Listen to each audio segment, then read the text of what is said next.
हमें इतिहास में कई ऐसे शहर मिलेंगे जो पहले तो ज़मीन के ऊपर थे, लेकिन आज वो समंदर के अंदर डूबे हुए हैं। ग्रीस के समंदर में 5000 साल पुराना एक पूरा शहर डूबा हुआ है, जिसको पेवलो पेट्री कहा जाता है। वक्त के गुजरते हमारे अर्थ की जियोग्राफी चेंज हो रही है।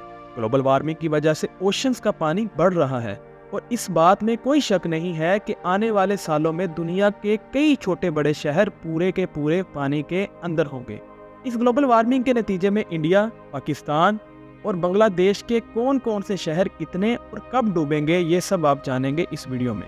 Welcome to informative studio. नाजरीन, कहीं ना कहीं हम सब ने ग्लोबल वार्मिंग का नाम सुन रखा है। हमारे प्लेनेट का एवरेज टेम्परेचर दिन ब दिन बढ़ता जा रहा है, जिसकी वजह से ग्लेशियर तेजी से पिघल रहे हैं। साल 1880 से लेकर 2022 तक हमारे अर्थ का एवरेज टेम्परेचर 1.4 डिग्री सेल्सियस तक बढ़ गया।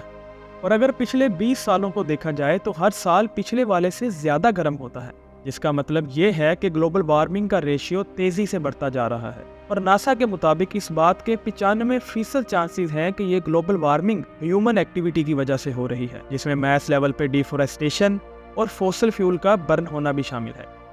फॉसिल फ्यूल के जलाने की वजह से डिफरेंट गैसेस एटमॉस्फेयर में इकट्ठी होकर ग्रीन हाउस इफेक्ट पैदा कर देती है।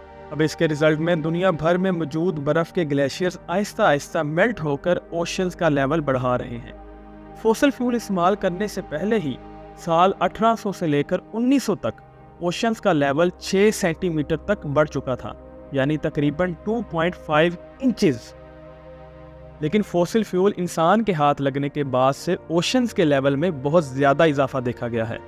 साल 1900 से लेकर 2000 तक ओशंस लेवल में 19 सेंटीमीटर तक का इजाफा देखा गया है, जो पिछले 100 सालों के मुकाबले में 3 गुना ज़्यादा है। इससे भी बुरी खबर यह है कि अगर साल 2000 से लेकर आज 2023 तक सिर्फ 23 सालों को देखा जाए तो ओशंस का लेवल पिछले 1000 सालों के मुकाबले में डबल स्पीड से बढ़ रहा है। National oceanic and atmospheric administration का कहना है कि अगर इसी स्पीड से ग्लोबल वार्मिंग होती रही और ग्लेशियर्स मेल्ट होते रहे तो साल 2100 तक हमारे समंदरों का लेवल 2.5 मीटर्स तक बढ़ जाएगा। और ये वाकई एक अलार्मिंग सिचुएशन है। यानी साल 2100 तक वो कोस्टल सिटीज़ जो बिल्कुल समंदर के साथ लगी हुई हैं और जिनकी एलिवेशंस 2.5 मीटर या उससे भी कम है, वो आधी से भी ज़्यादा समंदर के अंदर होंगी। जैसा कि थाईलैंड का कैपिटल बैंकॉक, यहाँ की एवरेज ऊंचाई गल्फ और थाईलैंड से सिर्फ 1.5 मीटर ऊंची है। इसी वजह से साल 2100 में बैंकॉक पानी के अंदर होगा। बांग्लादेश के कैपिटल ढाका में बुरी गंगा रिवर के किनारे अच्छी खासी आबादी पानी के अंदर होगी।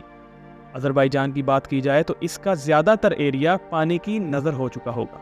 सिंगापुर के आउटस्कर्ट में बनाए प्रोजेक्ट्स भी डूब जाएंगे, जिसमें सिंगापुर पोर्ट भी शामिल है। इसके अलावा नेदरलैंड के एम्स्टर्डम और रोटरडैम समेत तकरीबन आधे से ज़्यादा मुल्क ही कमर जितने पानी के नीचे होगा। और मालदीव्स में मौजूद सारे आइलैंड और उनमें मौजूद रिजॉर्ट्स का नामो निशान भी नहीं रहेगा। यानी साल 2100 तक तकरीबन 1.5 अरब लोगों को इन जगहों से हटकर कहीं और शिफ्ट होना होगा। अब ये तो हमने बात की सिर्फ उस सिचुएशन की जब 80 सालों के बाद समंदरों का लेवल 2.5 मीटर्स होगा। लेकिन वर्स्ट केस सिनेरियो ये है कि अगर दुनिया में मौजूद तमाम ग्लेशियर्स मेल्ट हो गए तो तब क्या होगा।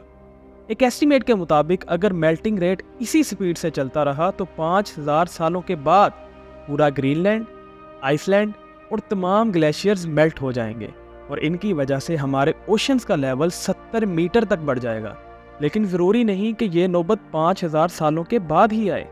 जिस तेज़ी से इंसान दिन ब दिन नेचुरल रिसोर्सेज को इस्तेमाल करके आबो हवा को ख़राब कर रहा है, लगता तो ये है कि ये नौबत 2000 सालों में ही आ जाएगी। तो इस सिचुएशन में हमारा अर्थ कैसा दिखेगा, और सबसे बढ़कर ये हमारा सब कॉन्टिनेंट में इंडिया, पाकिस्तान और बांग्लादेश के कौन कौन से शहर अंडर वाटर की दास्तान बनकर रह जाएंगे। सबसे पहले हम शुरू करते हैं बे ऑफ बंगाल से। आपको शायद ये देखकर शौक लगेगा कि करीब पूरे का पूरा बांग्लादेश बे ऑफ बंगाल की लपेट में होगा। और अगर इसके कैपिटल ढाका की बात की जाए तो ये 30 मीटर यानी 100 फीट पानी के अंदर डूब चुका होगा। इसके साथ साथ बे ऑफ बंगाल इंडिया के कई हिस्सों पर अपना कब्जा जमा लेगा। जैसा कि आप देख सकते हैं कि कोलकाता से लेकर माल्डा और पटना समेत मुजफ्फरपुर तक ये सारा रीजन समंदर के नीचे होगा। बे ऑफ बंगाल का कोस्ट जो आज बांग्लादेश और इंडिया पे लगता है, 70 मीटर बढ़ने के बाद वो नेपाल और भूटान का कोस्ट कहलाया जाएगा। इसी तरह जहां अभी ईस्ट इंडियन कोस्ट है वो 50 किलोमीटर तक अंदर की तरफ बढ़ जाएगा, जिसकी वजह से यहाँ बड़ी आबादी वाले शहर बुरी तरह से असरअंदाज हो। अगर हम सिर्फ चेन्नई की बात करें तो वो 200 फीट पानी के अंदर होगा। 1959 में कंस्ट्रक्ट की गई चेन्नई में मौजूद LIC बिल्डिंग, जो एक वक्त तक इंडिया की सबसे ऊंची बिल्डिंग हुआ करती थी, वो पूरी की पूरी बिल्डिंग पानी के अंदर होगी। चेन्नई से होते हुए पानी का लेवल तमिलनाडु और आंध्र प्रदेश के बॉर्डर पे जा लगेगा। इंडिया का वेस्टर्न कोस्ट पे नजर दौड़ाई जाए तो 70 मीटर बढ़ने के बाद नॉर्थ और साउथ गोवा के तमाम बीच रिजॉर्ट पानी के नजर हो जाएंगे। ना ही मुंबई बचेगा और ना ही नवी मुंबई, क्योंकि ये पूरा एरिया गुजरात के बॉर्डर तक 54 मीटर यानी 177 फीट गहरे पानी की नजर हो चुका होगा। यानी मुंबई का लोधा ट्रम्प टावर अगर तब तक बच गया तो उसके 15th फ्लोर तक इंडियन ओशन का राज होगा। आगे बढ़कर अगर गुजरात की बात की जाए तो यकीनन आप ये जानकर हैरान रह जाएंगे कि गुजरात एक आइलैंड बन चुका होगा। जैसा कि आप भी देख सकते हैं कि 70 मीटर बढ़ने के बाद अरेबियन सी के पानी ने गुजरात को इंडिया से अलग कर दिया है। और अगर तब तक इंसान की नस्ल बची तो अहमदाबाद शायद किसी बीच रिजॉर्ट में कन्वर्ट हो जाएगा, क्योंकि अरेबियन सी का बॉर्डर आगे बढ़कर अहमदाबाद तक जा लगेगा। अब आ जाते हैं पाकिस्तान पर। हैरत अंगेज तौर पे पाकिस्तान की पूरी सिंध प्रोविंस ही अरेबियन सी की लपेट में आ चुकी होगी। कराची से लेकर हैदराबाद, नवाबशाह और सक्खर से होते हुए जैकबाबाद तक 400 किलोमीटर में आने वाली तमाम मेजर सिटीज 100 फीट पानी के अंदर गुमनाम शहरों की शक्ल इख्तियार कर लेगी। आबादी के लिहाज से दुनिया का 7वां बड़ा शहर कराची 190 फीट अरेबियन सी के बॉटम पे होगा। जो आज यहाँ जानी मानी बिल्डिंग्स और स्काई स्क्रैपर्स हैं, वो समंदर के अंदर मौजूद उस वक्त की अंडर वाटर डिस्कवरीज में शायद देखी जाएगी। इसके अलावा पाकिस्तान के साउदर्न कोस्ट पे मौजूद आज दुनिया का सबसे डीपेस्ट सी पोर्ट गवादर के नाम से पहचाना जाता है, वो तब तक वाकई ही डीप ओशन की नज़र हो चुका होगा। एक छोटे से आइलैंड से भी ज़्यादा नहीं बचेगा।